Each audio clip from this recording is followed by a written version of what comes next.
Product not yet rated.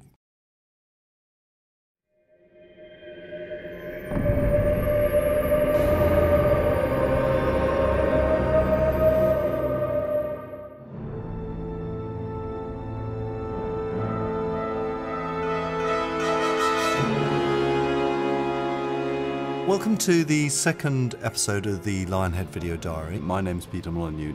This episode's going to be all about combat. I got into a fight at school and I got my jaw broken. That was pretty nasty. I came away with all sorts of broken limbs and cuts and gashes and bruises and God knows what. My worst fight's probably where I just got knocked out by a midget. Well, not necessarily a midget, but he was a very small guy. Whether we like it or not, there was a lot of combat in Fable 1 and we really wanted to specialise and make something different for Fable 2. So we've looked at a couple of things. One is something that's called one-button combat. Now, a lot of people have said, you can't put combat on one button. What I hope this video diary says to you is that you can. On Fable 1, we had loads of different ideas about how we wanted to move forward with the combat. And we always would come up with a new thing, and there'd always be the standard problem of, well, how do we work this into the controls? And it was just so limiting, thinking, well, we've run out of buttons for that. How will the player actually make this happen? And by stripping back to just using one button, it's like, well, it seems the sky's the limit all of a sudden. Anything we can think of, based on the context that it's appropriate, we can do just with a single button press. The key thing that we've been dealing with one-button combat is ensuring that it is approachable for all gamers. It is approachable for people who haven't played games before, but it's also got the depth that seasoned gamers want. That was one of the key things that we felt we could have done a little better with in Fable 1. There are fewer things a player can do with his hands, so you have to make sure that of all the enormous varieties of actions that the character can do in the game, you always get the one that is most appropriate for where you want to be. So you almost want the game to read the player's mind and do exactly what he intends to do at that specific time, which, as you can imagine, mind reading is quite a difficult thing to program. Our goal is not to make combat look realistic, it's to make it believable. We want you to feel like you're in the game, hitting the enemies. I mean, it's not a realistic game. It's got creatures in it, it's got hobs, it's got gigantic trolls, you use magic.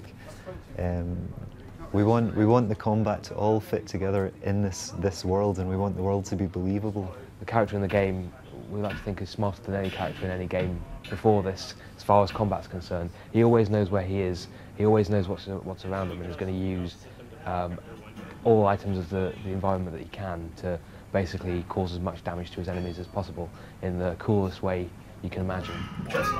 If you're close enough to the enemy and you press attack, you get to smack their head off a log, which is great. And then sets it up nicely for a finishing move.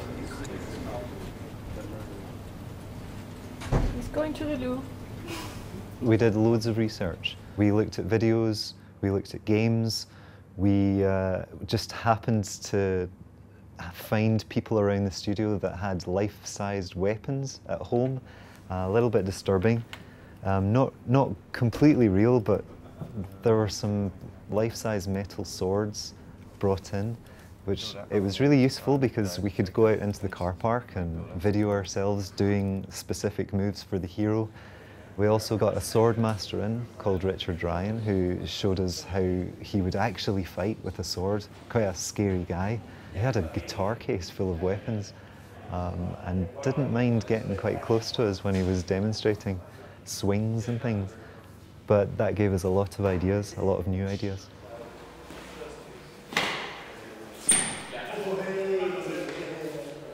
The most important factor in making combat believable is the reaction of the enemy. So when you hit the enemy, if they react in a way that's incredibly satisfying, it's just fantastic.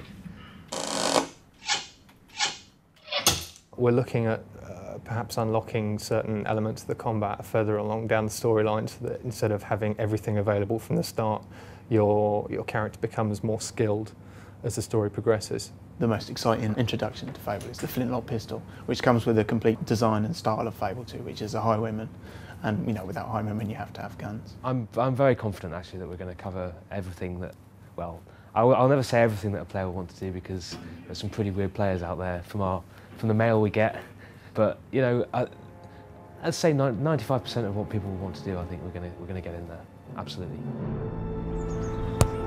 When it comes to combat, nothing beats a good old game of English football. Lionhead challenged fellow Microsoft game studio Rare at a recent match. The footy against Rare was fantastic. We really want to try and make it a regular thing, really. Just a regular drubbing that we can dish out to them. How's the match going, Wood? It's going pretty good. Are you winning? We are, with 2-0 up front. Go Lionhead! And just for the record, who won? Lionhead or Rare? Lionhead, wasn't it, I think? Yeah, absolutely. Lionhead.